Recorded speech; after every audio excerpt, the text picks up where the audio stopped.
Muito bem, meus queridos irmãos, a paz do Senhor. Como é que os irmãos estão? Estão tudo bem? Nós vamos dar continuidade a mais uma leitura deste livro, o Discípulo Radical, do autor John Stott. Tá bom? Hoje nós vamos falar da, se não me engano, quinta marca, que é a simplicidade. Tá bom?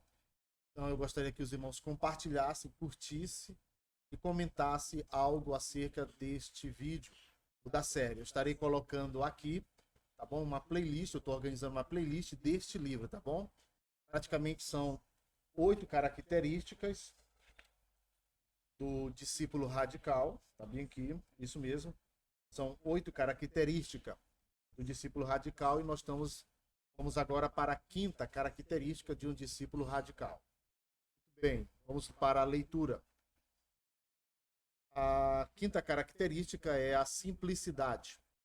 A quinta característica de um discípulo radical é a simplicidade, especialmente em questões que envolvem bens e dinheiro.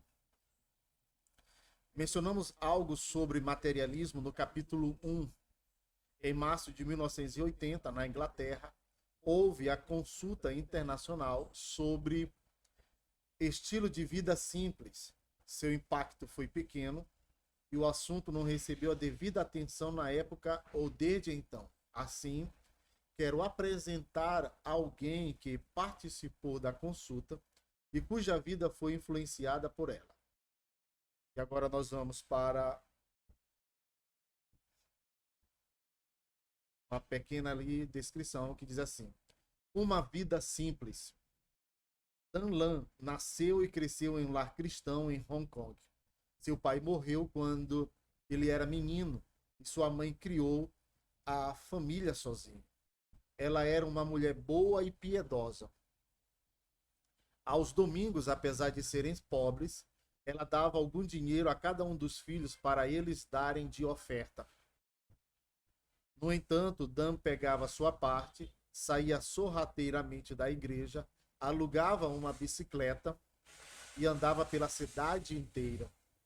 Quando o culto terminava, ele aparecia e voltava para casa com a família. De acordo com um de seus ex-colegas de classe, ele era uma criança muito difícil. Na adolescência, ele ficou tão doente que quase morreu. Foi então que entendeu que Deus queria o seu bem, não o seu mal. E submeteu a vida ao Senhor Jesus Cristo. Ele nunca olhou para trás. Foi uma mudança radical em sua vida, para a surpresa e o alívio da família. Quando chegou a hora de trabalhar, ele foi empregado pela corporação Bechtel, uma multinacional dedicada à engenharia pesada. Em momentos diferentes, eles se envolveram na construção de aeroportos e portos, na superfície, no suporte a vítimas de furacão, na construção do Channel, que é o Eurotúnel que liga Inglaterra à França, e no BART, o sistema de trânsito que cobre a Baía de São Francisco. Dan não se envolveu pessoalmente com todos esses projetos, mas chegou a ser responsável por centenas de empregados. Em 1976, a companhia o transferiu com a família para a Arábia Saudita e em 1978 para Londres. Foi quando me encontrei com ele e sua esposa, Grace, pela primeira vez, pois se filiaram à igreja All Souls Langham Place, da qual eu era reitor, e éramos membros do mesmo grupo de comunhão. Dan tinha muita preocupação com os pobres e necessitados, e era generoso.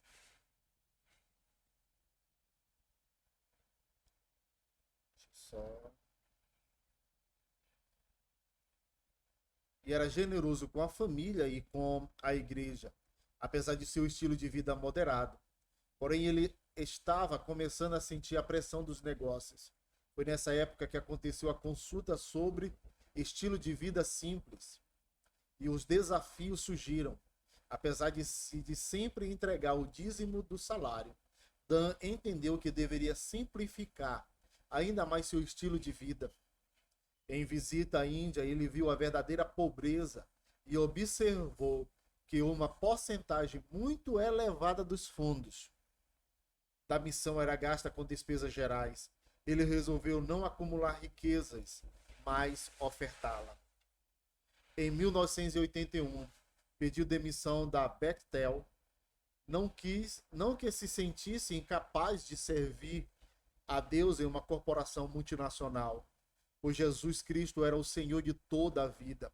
A questão é que ele se sentia especificamente chamado para os países do sudeste da Ásia, a qual ele próprio pertencia, Tailândia, Laos, Camboja, juntamente com Mianmar e Mongólia.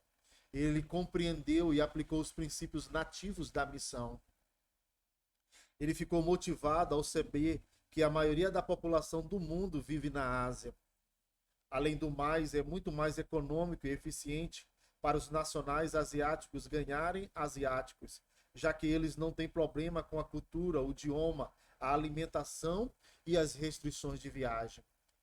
Dan começou a primeira escola bíblica da Mongólia e a escola bíblica de Camboja foi registrada em seu nome, apesar de atualmente se chamar Phnom Penh Bible School.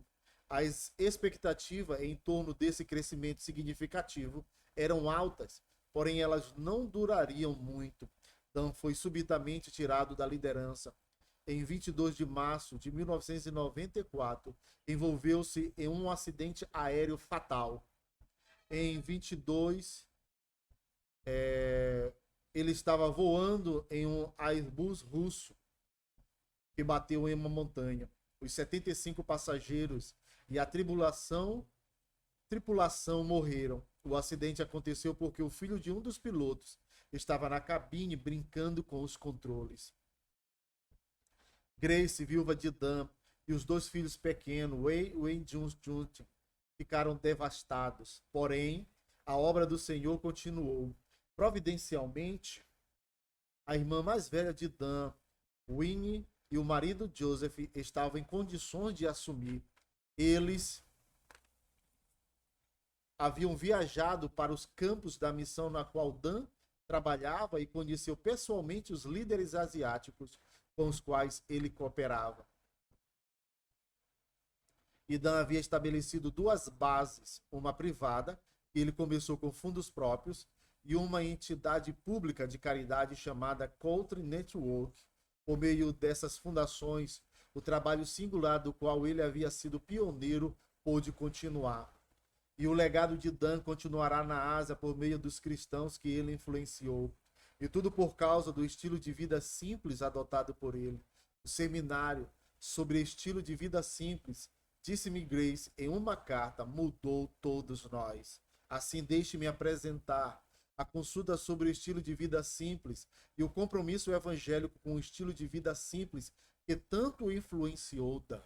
Muito bem, nós vamos agora conhecer um pouco desse seminário aqui neste livro, tá bom? Compromisso evangélico com o estilo de vida simples. Introdução. Vida e estilo de vida são expressões que obviamente se pertencem, não podendo, portanto, separar-se uma da outra. Todos os cristãos dizem ter recebido de Jesus Cristo uma nova vida, mas qual o estilo de vida certo? Se a vida é nova, o estilo de vida precisa ser novo também. Mas que característica ele precisa ter? Como distingui-lo em particular do estilo de vida dos que não professam o cristianismo? De que maneira ele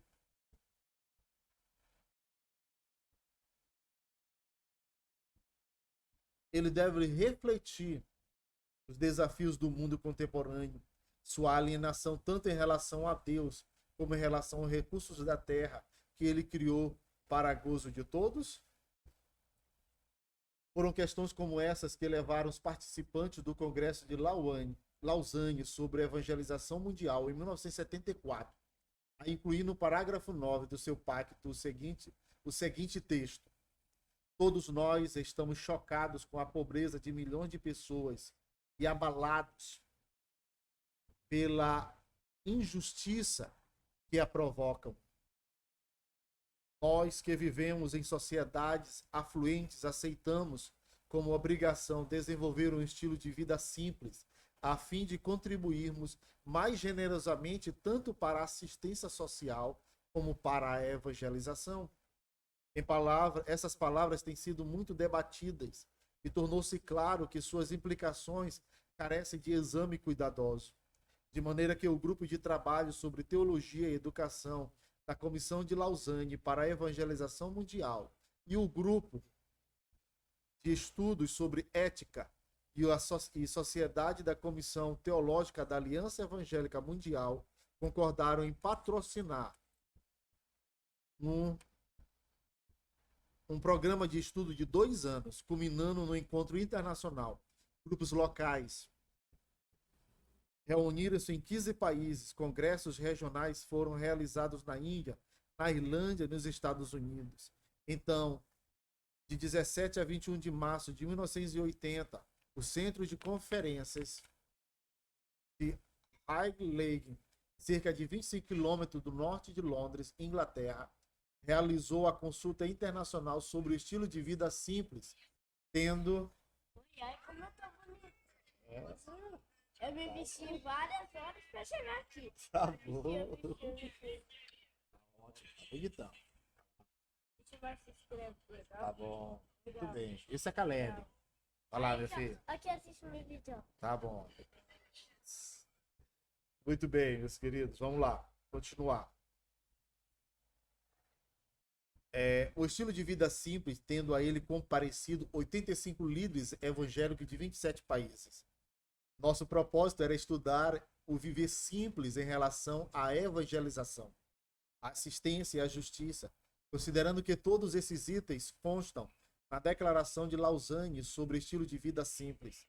Nossa perspectiva, por um lado, era o ensino da Bíblia, por outro, o mundo sofredor, ou seja, os bilhões de pessoas, homens e mulheres e crianças que, embora criados à imagem de Deus e por ele amados, ou não são evangelizados ou são oprimidos, ou ambas as coisas juntas, sendo, pois, destituído do evangelho da salvação, bem como das necessidades básicas da vida humana.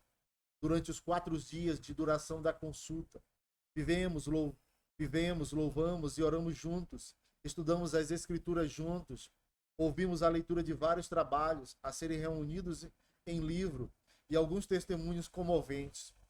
Esforçamo-nos por interrelacionar as questões teológicas e econômicas, debatendo-as tanto nas questões plenárias como em pequenos grupos, rimos, choramos, arrependemos e tomamos resoluções. Embora no início sentíssemos certa tensão entre representantes do primeiro e terceiro mundo, no final o Espírito Santo, que cria a unidade, encaminhou-nos a uma nova solidariedade de respeito e amor mútuos. Acima de tudo, empenhamos-nos em nos expor com honestidade aos desafios tanto da palavra de Deus como do mundo necessitado, a fim de discernir a vontade de Deus e procurar sua graça para cumpri-la. Ao longo desse processo, nossas mentes se desdobraram, nossa consciência tornou-se mais aguda, agitaram-se nossos corações e nossa vontade saiu fortalecida. Reconhecemos que outros já vêm discutindo esse assunto há vários anos e, constrangidos, nos colocamos ao lado deles. Por isso, não desejamos sobrevalorizar nossa consulta e nosso compromisso. Nem temos razão para nos vangloriar, todavia, aquele que foi para nós uma semana histórica e transformadora, de maneira que, ao colocarmos este livreto em circulação, no intuito de como ele auxiliarmos o estudo de indivíduos, grupos e igrejas, fazemo-lo com oração e na mais firme esperança de que numerosos cristãos se sintam movidos, assim como nós também o fomos, a uma decisão que leva ao compromisso e à ação. Muito bem, meus queridos, graças a Deus nós demos continuidade a mais um vídeo e nós vamos continuar, tá bom? Esse vídeo, para ele não ficar tão longo, tá bom? Essa é a primeira parte da quinta característica de discípulo radical. Que Deus em Cristo nos abençoe. Amém.